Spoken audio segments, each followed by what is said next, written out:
बोल गुरुदेव भगवान की। योग योगेश्वर महापुर रामलाल जी, योग मार्तंड मुकेश्वर भगवान, हम सभी के प्राणाधार सरस्वती स्वामी देवीदास महाराज जी के चरणों में हम सभी बच्चों का साष्टांग दंडवत प्रणाम स्वीकार हो। आज प्रभु जी की कृपा करुणा आशीर्वाद से जूम ऐप के माध्यम से हम ऑनलाइन सत्संग करने जा रहे हैं। सत्संग करने से पहले गुरुदेव के चरणों में प्रणाम करते हैं। हे प्रभु, इस सत्संग में जो भी ज्ञान देंगे ये आप ही देंगे, जो बुलवाएंगे आप ही बुलवाएंगे। आपके चरणों में हम सभी की ये करुण प्रार्थना है, प्रभु आप जो ज्ञान दें हम उस ज्ञान को अपने हृदय में, अपने मानस पटल में उतार ले और उतार कर उस ज्ञान के अनुसार अपना जीवन को चलाएं, जिससे कि हम आपकी प्रसन्नता का पात्र बन सके। ऐसी कृपा दया दृष्टि बरसाना प्रभु। आप जी के चरणों में बारंबार हम सभी बच्चों का प्रणाम स्वीकार हो। सत्संग एक ऐसा माध्यम है जिसके द्वारा गुरु शिष्य को ज्ञान देते हैं और ज्ञान के द्वारा शिष्य को परमात्मा की प्राप्ति की ओर आगे ले जाते हैं। गुरु, पूर्ण गुरु शिष्य से कुछ नहीं चाहते, एक ही बात चाहते हैं कि शिष्य परमात्मा की प्राप्ति के मार्ग पर आगे बढ़कर एक दिन परमात्मा का साक्षात्कार कर ले और 84 के चक्रों से, इस बार बार जन्म मरण के कष्ट से शिष्य मुक्त होकर परम पद यानी के मोक्ष पद को प्राप्त करे। गुरु शिष्य से यही चाहते हैं, क्योंकि हमारे गुरु पूर्ण है, हमारे गुरु योगेश्वर भगवान है, हमारे गुरु पारब्रह्म परमेश्वर के साक्षात स्वरूप है। भगवान भगत से कुछ नहीं चाहता। भगवान भगत को एक ही बात कहता है, तू मेरा हो जा और मुझसे सब कुछ ले ले। हमारे गुरुदेव भी यही चाहते हैं हमसे कि हम अनन्य भक्ति भाव से गुरुदेव जी के बन जाएं और गुरुदेव की पूर्ण कृपा प्राप्त करें। गुरुदेव जी के चरणों में अनन्य भक्ति भाव कैसे जागृत हो सकती है, उसके लिए महाराज जी फरमाते हैं कि अपने आप को चैतन्य करो और अपने आप को चैतन्य करने पर ही आप अपने अंदर पूर्ण योग्यता प्राप्त कर लोगे परमात्मा को प्राप्त करने के लिए। महाराज जी फरमाते,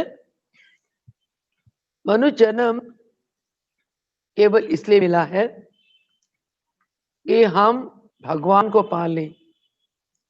भगवान को पाना इतना आसान काम नहीं।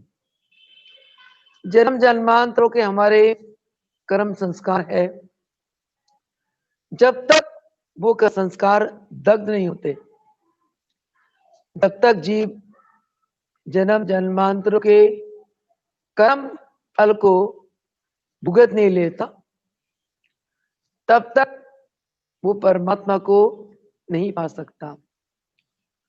यानी कि परमात्मा का साक्षात्कार नहीं कर सकता। दूसरे शब्द में अपने सत स्वरूप को नहीं जान सकता। जब जीव को अपने सत्स्वरूप का ज्ञान हो जाता है,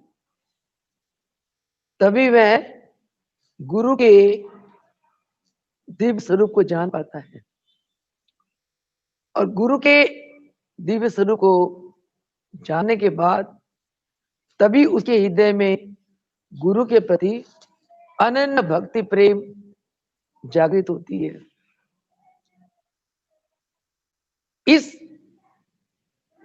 ज्ञान के लिए जब शिष्य गुरु के शरण में आता है, गुरु शिष्य के ऊपर रहमत बरसाते हैं।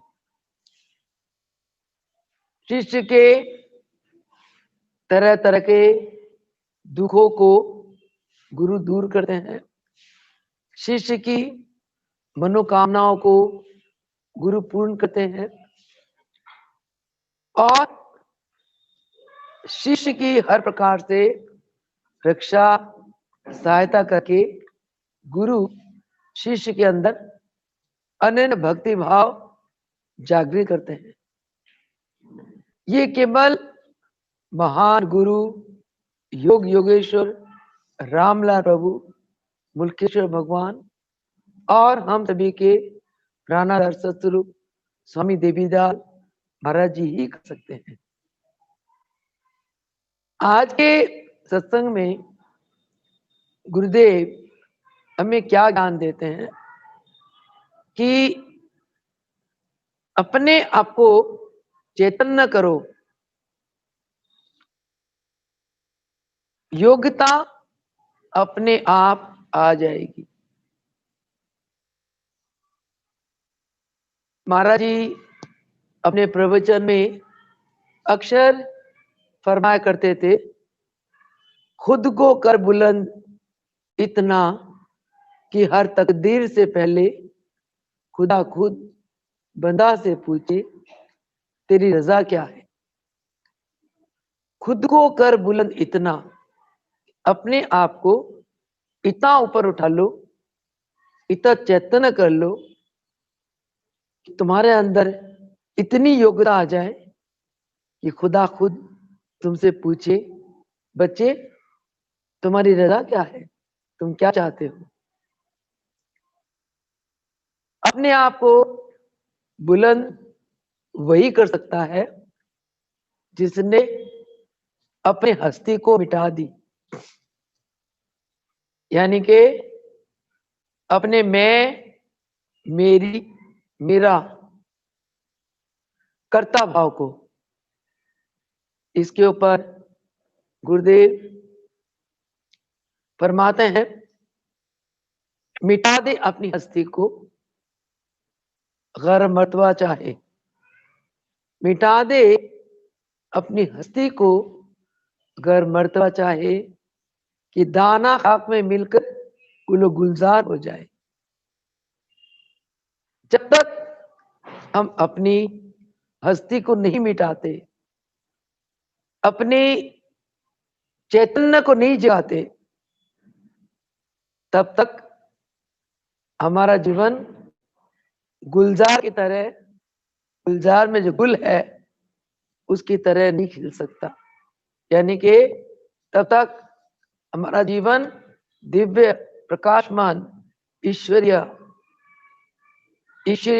कृपाओं से भरपूर, ईश्वरीय शक्तियों से भरपूर नहीं बन सकता। तो महाराज जी का यही फरमान है कि अपनी चैतन्य शक्ति को जगाओ, आपके अंदर योग्यता अपने आप आ जाएगी। यानी कि आप स्वयं में योगी बन जाओगे। भगवान कृष्ण ने गीता में अर्जुन को फरमाया, अर्जुन योग कर योग कर योग कर, योग करने से तेरे अंदर की मोह ममता माया सब समाप्त हो जाएगी, तुझे अंतर आत्मा का ज्ञान हो जाएगा, तेरी अंतर आत्मा की तेरी चैतन्य शक्ति जाग जाएगी और तू इतना योग बन जाएगा कि तू सारे संसार में एक महान योगी के रूप में प्रतिष्ठित हो जाएगा। और हे धनंजय, योगी मेरा ही रूप है और मैं योगी का रूप हूं। भगवान कहते हैं कृष्ण को, योगी मेरा रूप है, मैं योगी का रूप हूं। यानी कि योगी की अंतरात्मा, उसकी चैतन्य शक्ति इतनी उठी हुई होती है कि वो हर पल सर्वव्यापी ब्रह्म के साथ वो अभेद होता है। योगी की अंतरात्मा और ब्रह्म में कोई भेद नहीं, केवल मेरा ना देह रूप से अच्छा, हम योगी किसी और नर चोले में आता है और संसार के कल्याण करता है, संसार के लोगों का भला करता है, परहित में जीवन जीता है, अपने जीवन को इतना आदर्शमय बना रहा है कि उसका जीवन ही एक महान ग्रंथ के समान सबको दिखाई देता है। हमारे महाप्रभु रामलाल जी, दादा गुरुदेव, मुल्केश्वर भगवान, राणाधार सत्र स्वामी दिव्यदयाल महाराज के जीवन चरित्र से हम अनभिज्ञ नहीं है।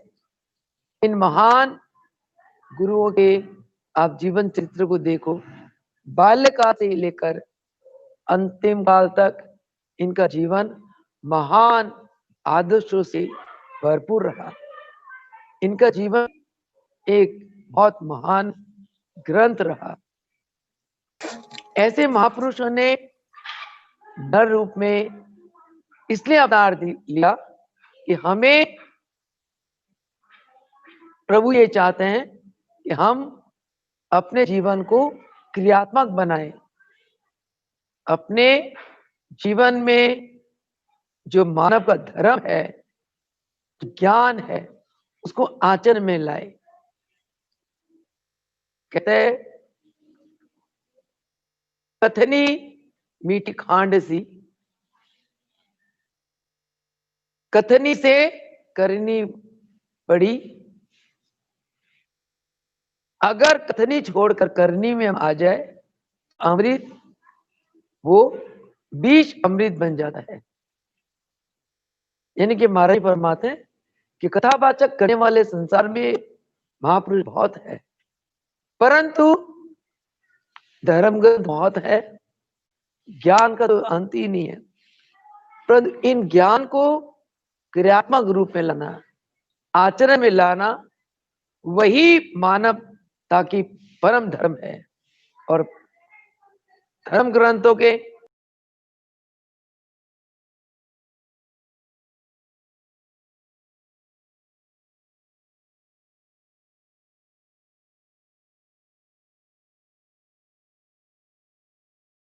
तो महाराज फरमाते हैं कि ये ग्रंथों में जो ज्ञान है, योग के ज्ञान, इनको आचरण में लाना सबसे महत्वपूर्ण कार्य है।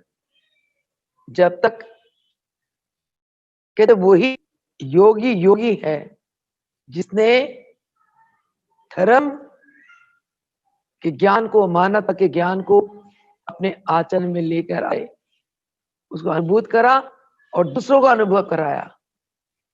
ये हमारे महाप्रभु रामलाल जी, दादा गुरुदेव मुल्केश्वर भगवान, सदगुरु स्वामी देवदयाल भगवान का जीवन इस प्रकार धर्म ग्रंथों के अनुसार आचरणों से भरपूर रहा। इनका जीवन आदर्श में रहा। इसीलिए इन महापुरुषों ने अवतार लिया कि हम इनके जीवन के आदर्श को देखकर अपना जीवन भी आदर्शमय बनाए। महाराज जी ने बहुत बार प्रवचन में कहा, आप हमारे जैसे क्यों नहीं बनते, हम भी नरचोले में हैं, आप भी नरचोले में हैं, आप में हमारे में क्या अंतर है? आपके परिवार है, हमारे परिवार है। अंतर ये है, संसारी कर्म करते हुए चित्तवृत्तियों को हर पल परम पिता परमेश्वर में, सदगुरु भगवान के सत स्वरूप में लीन रखते हैं। आप भी ऐसा करो। इसी को पुरुषार्थ कहते हैं। भाई फरमाते हैं कि पुरुषार्थ से ही हम परमात्मा को प्राप्त कर सकते हैं। भाई फरमाते हैं कि जो ये कहता है कि मेरे प्रभु करेंगे और कहकर आलस मारता है कि तो वो महान आलसी है।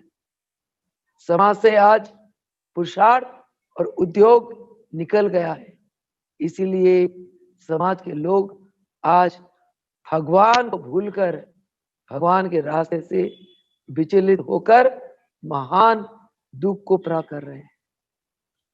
महाराज जी फरमाते हैं कि पुरुषार्थ कभी ना छोड़ो।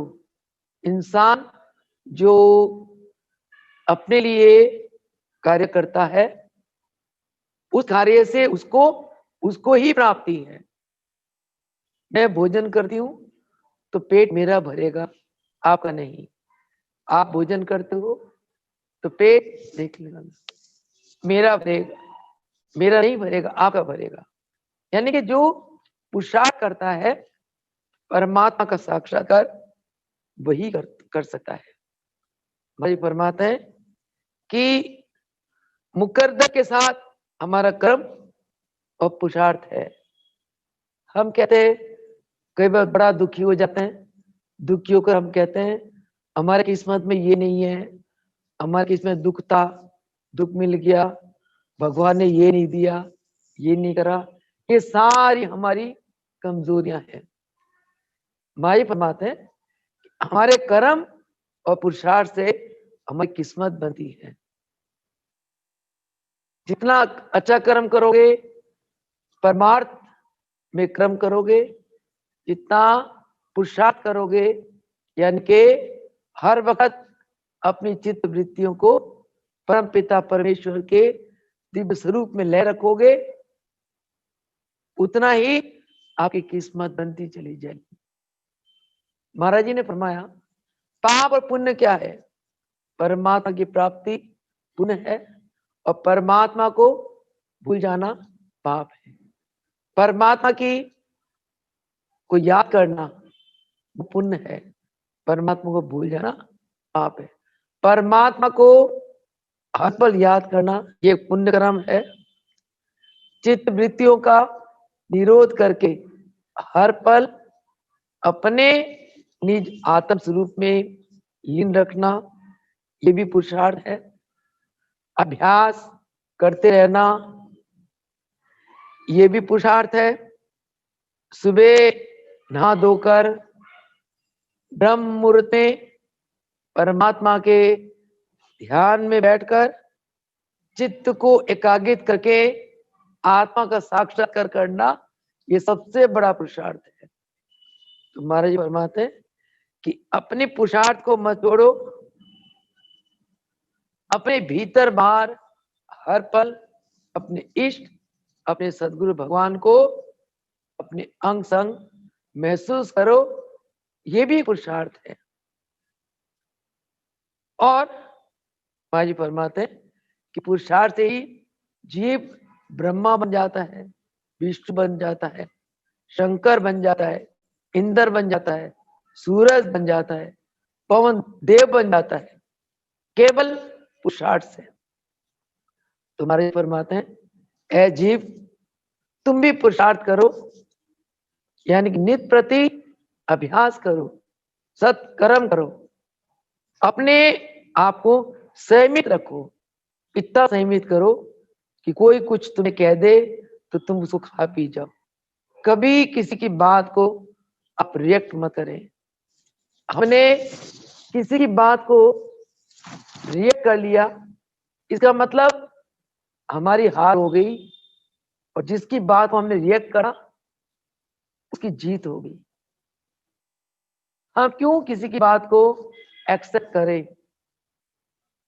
हर एक व्यक्ति अपने स्वभाव के अनुसार बात करता है।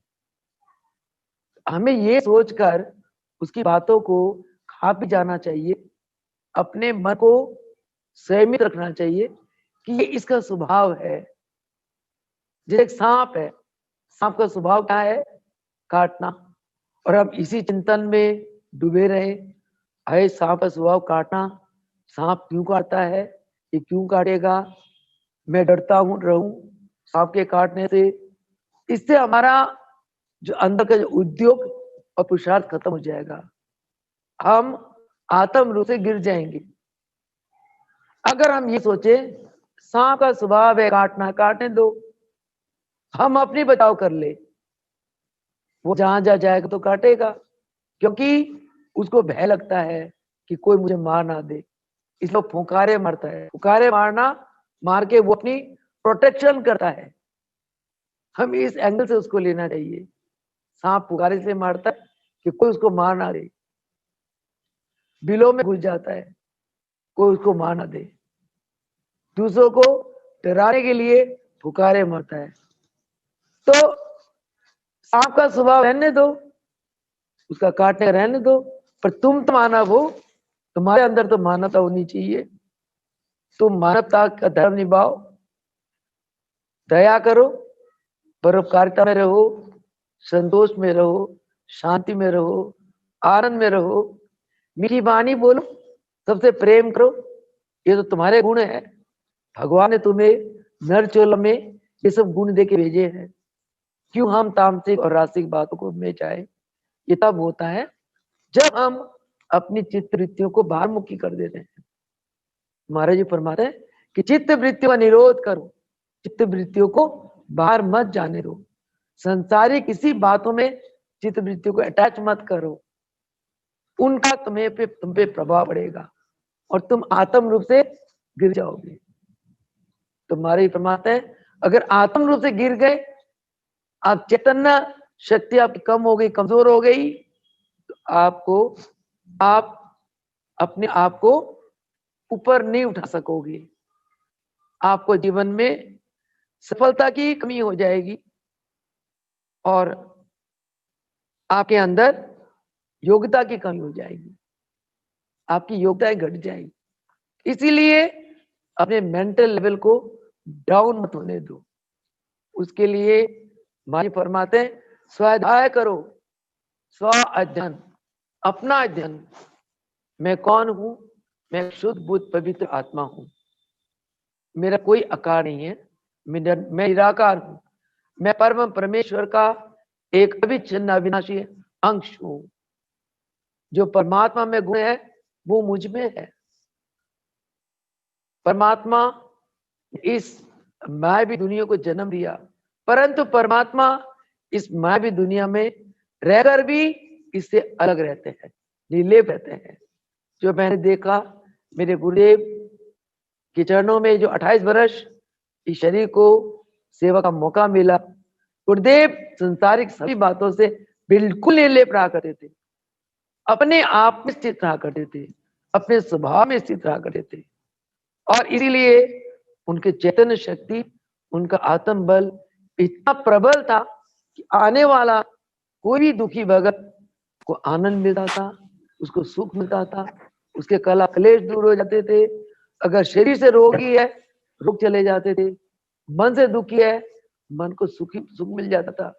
और किसी ने कुछ भी चाहा, उसको गुरुदेव के चरणों से वही मिलता था, क्योंकि गुरुदेव महान चैतन्य शक्ति के मालिक थे। ब्रह्मांड की शक्ति गुरुदेव के अंदर थी, उस शक्ति से सारा संसार को उन्होंने अपना बना लिया। और आज हम हर पल हर घड़ी गुरुदेव की उस दिव्य शक्ति को, गुरुदेव की उन दिव्य महिमा को याद कर करके ऐसे महसूस कर रहे हैं कि गुरुदेव कहीं गए नहीं, हर पल हमारे अंग संग है, हमारे साथ है। केवल इन्होंने पंच तत्वों से बने हुए शरीर को पंच तत्वों में विलीन कर दिया। स्वयं दिव्य अविनाशी शाश्वत आत्म स्वरूप में हम सभी के अंग है। यही कारण है जब हम गुरुदेव के नाम का सत्संग करते हैं तो गुरुदेव अपार कृपा हम पे बरसती है। सबसे बड़ी कृपा क्या है कि हमें आनंद मिलता है। जो सभी भगत कहते हैं हमें इतना आनंद मिल रहा है, इतना अच्छा लग रहा है, इतनी खुशी मिल रही है। ये आनंद, अच्छा लगना, ये खुशी, ये शांति, ये किसका प्रतीक है? इसी बात का प्रतीक है कि हमारे इस सत्संग में गुरुदेव स्वयं होते हैं। गुरुदेव की सत्संग हमें अपने आप को अपने आप में सक्षम बनाना सिखाता है।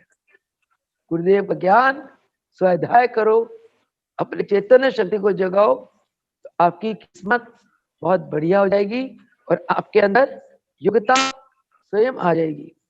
तो महाराज जी फरमाते हैं कि आप अगर अपनी चैतन्य शक्ति को जगा लेते हो और उसके लिए आप पुरुषार्थ करते हो, तो काम, क्रोध, लोभ, मोह, अहंकार, सारे सारे दुश्मन, तामसिक रासिक वृत्तियां, ये आपके अधीन आ जाएगी। अगर आपने काम, क्रोध, लोभ, अहंकार को जीत लिया, आप समझोगे आप संसार में सबसे महान विजयी हो गए और आप सबसे बड़े पुरुषार्थी हैं। तो भगवान कहते हैं कि मैं केवल पुरुषार्थियों के साथ रहता हूं, मैं वर्तमान में रहता हूं, न अतीत में रहता हूं न भविष्य में रहता हूं, वर्तमान में रहता हूं। इसलिए हमने कितने वर्ष कार्य किए उसका कोई महत्व नहीं है। हमने वर्तमान में कितना महान कार्य किया महत्व उसका है। जिस कार्य का आपको अच्छा फल मिलता है, वर्तमान में किया हो कार्य का, वो फल ही, वो कर्म ही लाभदायी है।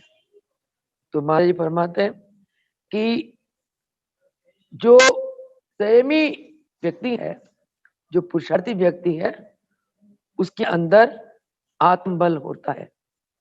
और जो आत्मबल व्यक्ति जिसने अपनी स्वाध्याय से अपनी चैतन्य शक्ति को जगा ली, वो व्यक्ति ही संयम रख सकता है और उसी के अंदर विराग आ जाते हैं, अनुराग आ जाते हैं, त्याग आ जाते हैं। हमारे फरमाते हैं जब आप अभ्यास करते हो, अभ्यास करते करते आपके अंदर ऐसी अवस्था आ जाती है कि आपको सारा संसार होते हुए भी आपको संसारिक किसी चीज की चाहना नहीं रहती। उसको कहते हैं वैराग। जब वैराग आ जाता है तो आप और चीज प्राप्त करने की, कोई आपको और चीज वस्तु कोई दे भी दे तो आप उसको स्वीकार नहीं करते। आपका मन अंदर से संतुष्ट हो जाता है। इसको कहते हैं त्याग। और उल्टा आपके पास जो भी सामग्री है आपको देने का दिल करता है, इसको कहते हैं त्याग। तो अभ्यास से वैराग अवस्था की प्राप्ति होती है। यानी कि अभ्यास करते करते जब आपको ये इस बात की एहसास हो जाती है, आपके आचरण में आ जाता है कि आप एक शुद्ध बुद्ध पवित्र आत्मा है और आप परमात्मा के अविनाशी अंश है, तो उस समय आपको अंदर से इतने आनंद की प्राप्ति होती है, आप अपने अंदर इतने आत्म संतुष्ट हो जाते हो, आपकी किसी चीज और प्राप्त करने की इच्छा ही नहीं रहती। इसी को वैराग कहते हैं। और जब ऐसी अवस्था आ जाती है, जो सामग्री आपके पास है आपको देने को दिल करता है, त्यागने को दिल करता है।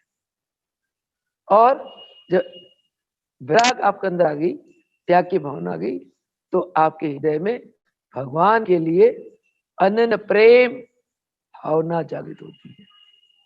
जो लगन मीरा को थी, सूरदास को था, रैदास को थी, गोपियों को थी, राधा को थी, यानी कि हर पल उस परम पिता परमेश्वर के प्रेम में डूबे रहना, ये अवस्था चाहते हैं महाराज जी हमसे।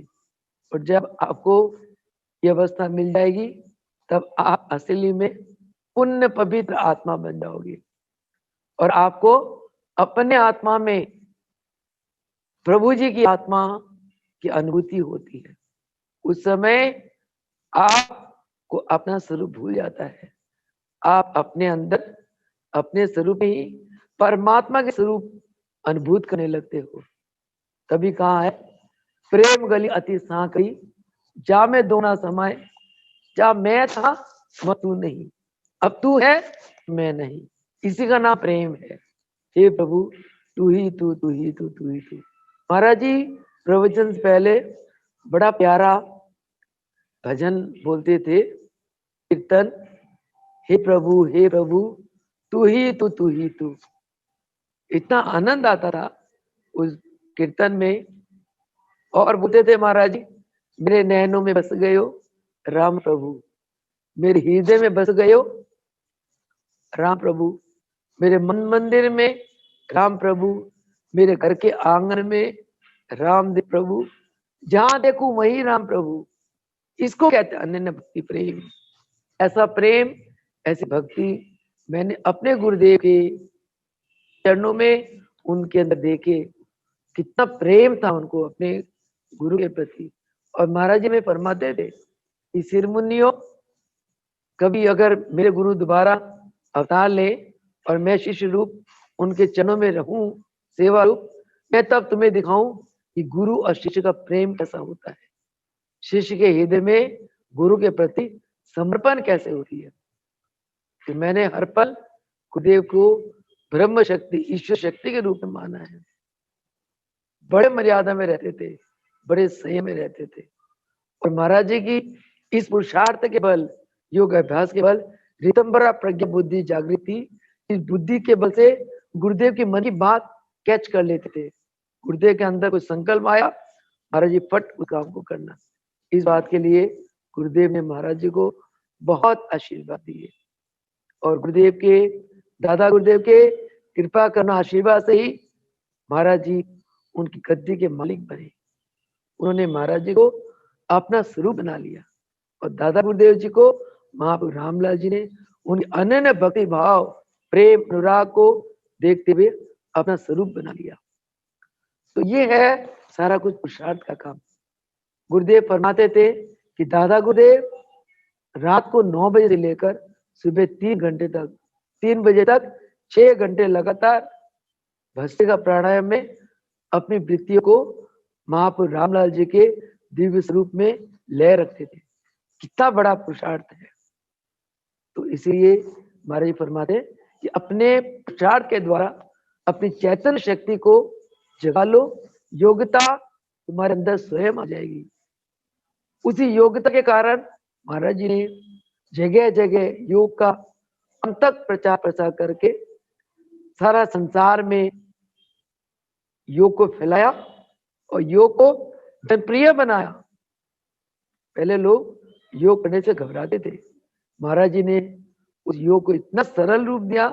महाप्रभु रामलाल जी ने, मुलकेश्वर भगवान ने, देवदास भगवान ने, लोग योग आज जनप्रिय हो गया। प्रभु जी ने फरमाया था विश्व में योग योग योग योग हो जाएगा। आज हम देखते हैं सारा विश्व 21 जून को योग दिवस मनाता है। हर घर में लोग इतने श्रद्धालु हो गए। आज के लॉकडाउन के दिनों में बहुत हमने मर्यादाएं बना रखी है। डिस्टेंस मेंटेनिंग, मास्क पहनो, हाथों को धो, बार बार सैनिटाइज करो, शीट को सैनिटाइज करो। फिर भी हॉल भर जाता है, बाहर का हॉल भी भर जाता है। बहुत हाथ जोड़ते हैं, अरे भाई ऑनलाइन फेसबुक में नित प्रति सुबह 6 से 7:15 तक योग सिखाई जाती है, आप उसको देकर घर में करो।